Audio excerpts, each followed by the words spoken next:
अनिल अंबानी जो कि साल 2008 में दुनिया के छठे सबसे अमीर इंसान थे और वहीं पर मुकेश अंबानी का स्थान 5वें नंबर पर था। तो फिर आखिर अनिल अंबानी बर्बाद कैसे हो गए? साल 2020 में अनिल अंबानी ने ब्रिटेन की अदालत में सबके सामने यह स्वीकार किया कि वे अब बैंकक्रप्ट हो चुके हैं और अभी उनकी संपत्ति बिल्कुल जीरो है। तो आज हम लोग इसी विषय पर चर्चा करने वाले हैं कि आखिर अनिल अंबानी अर्श से फर्श तक कैसे पहुंचे। नमस्कार, मैं रंजन यादव आपको अपने चैनल पर स्वागत करता हूं। रिलायंस ग्रुप की शुरुआत धीरूभाई अंबानी ने की थी और धीरे धीरे उन्होंने अपने दोनों बेटों को भी अपने कारोबार में शामिल कर लिया। मुकेश अंबानी ने साल 1981 में और अनिल अंबानी ने साल 1983 में रिलायंस को ज्वाइन किया था। सब कुछ बढ़िया चल रहा था और अंबानी फैमिली अपने बिजनेस को नई ऊंचाइयों पर लेकर जा रहे थे। तभी अचानक साल 2002 में धीरूभाई अंबानी जी की मृत्यु हो गई और उसके बाद मुकेश अंबानी को रिलायंस ग्रुप के चेयरमैन बनाया गया और अनिल अंबानी को रिलायंस ग्रुप के मैनेजिंग डायरेक्टर बनाया गया। लेकिन कुछ ही सालों के बाद दोनों भाइयों के बीच विवाद शुरू हो गया और साल 2004 तक दोनों भाइयों की लड़ाई इतनी ज़्यादा बढ़ गई कि लोगों को इस बारे में मालूम चलने लगा और मीडिया भी इस बारे में बात करने लगी। तब जाकर साल 2005 में उनकी मां कोकिलाबेन ने दोनों भाइयों के बीच संपत्ति का बंटवारा कर दिया। इस बंटवारे में बड़े भाई मुकेश अंबानी को रिलायंस इंडस्ट्री और रिलायंस पेट्रोलियम जैसी कंपनीज मिली और छोटे भाई अनिल अंबानी को रिलायंस कम्युनिकेशन और रिलायंस कैपिटल जैसी ग्रोइंग कंपनियां मिली। बड़े बड़े एक्सपर्ट यह मान रहे थे कि अनिल अंबानी मुकेश अंबानी से ज़्यादा कामयाब होंगे क्योंकि उनके हिस्से में जो कंपनियां आई है उनका फ्यूचर बहुत ज़्यादा ब्राइट है। और इस बंटवारे के दौरान एक एग्रीमेंट भी किया गया था कि अगले 10 सालों तक दोनों भाइयों में से कोई भी एक दूसरे के बिजनेस में एंटर नहीं करेंगे। और इस तरह से दिसंबर 2005 तक अंबानी ब्रदर्स का यह बंटवारा पूरा हुआ।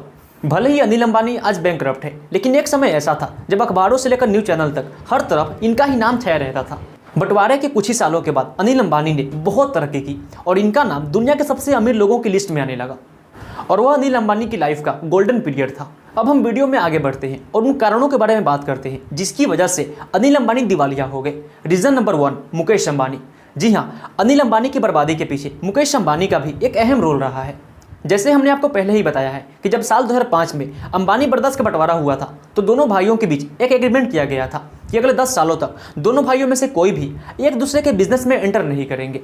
लेकिन जैसे ही यह 10 साल पूरे हुए तब मुकेश अंबानी ने टेलीकॉम इंडस्ट्री में आने का फैसला किया और उन्होंने साल 2016 में जियो को लॉन्च कर दिया। और जैसे ही यह मार्केट में आया इसने अपने सारे कंपटीटर को बर्बाद करके रख दिया। तो फिर आखिर अनिल अंबानी की रिलायंस कम्युनिकेशन कैसे बच सकता था? रिलायंस कम्युनिकेशन उस समय 2G और 3G की सर्विस दे रहा था, लेकिन वहीं पर मुकेश अंबानी ने 4G को लॉन्च कर दिया। जियो ने अपने कस्टमर्स को 6 महीने तक फ्री कॉलिंग और डेटा की सर्विस दी और उनकी इस मार्केटिंग स्ट्रेटेजी की वजह से जियो बहुत जल्द मार्केट में पॉपुलर हो गया। और इस वजह से अनिल अंबानी की टेलीकॉम कंपनी को बहुत बड़ा झटका लगा और उस समय रिलायंस कम्युनिकेशन के पास मात्र 18,000 ही कस्टमर्स रह गए थे। Reason number 2, focus on multiple business. Mukesh Ambani और अनिल अंबानी के बीच एक बड़ा डिफरेंस यह था कि मुकेश अंबानी ने कुछ सालों तक अपने पुराने बिजनेस पर ही फोकस किया। उन्हें बंटवारे में जो कंपनीज मिली थी उन्होंने उन कंपनीज को सफल बनाने में बहुत मेहनत किया और उसके बाद ही उन्होंने दूसरे बिजनेस में एंटर किया।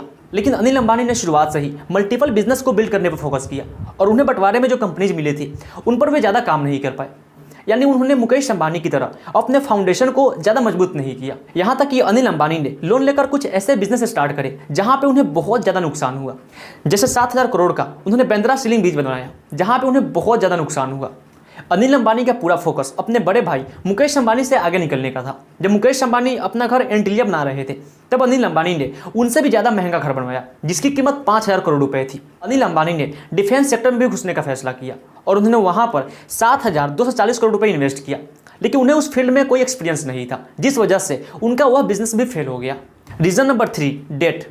अनिल अंबानी के बैंक करप्ट होने के पीछे डेट भी एक बहुत बड़ा कारण था।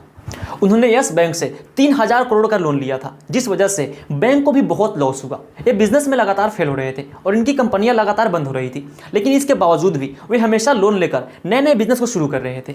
और एक समय ऐसा आया जब इनके ऊपर 43,800 करोड़ रुपए का लोन था। उसके बाद उन्होंने अपनी कंपनी रिलायंस एनर्जी को गौतम अडानी को बेच दिया और वो भी सिर्फ 1,800 करोड़ रुपए में। तो यही कुछ कारण थे जिसकी वजह से अनिल अंबानी बर्बाद हुए। उम्मीद करता हूं कि आपको इस वीडियो से बहुत कुछ सीखने को मिला होगा। इस वीडियो को देखने के लिए आपका बहुत बहुत धन्यवाद। मैं ईश्वर से प्रार्थना करता हूं कि आप और आपका पूरा परिवार हमेशा खुश रहे।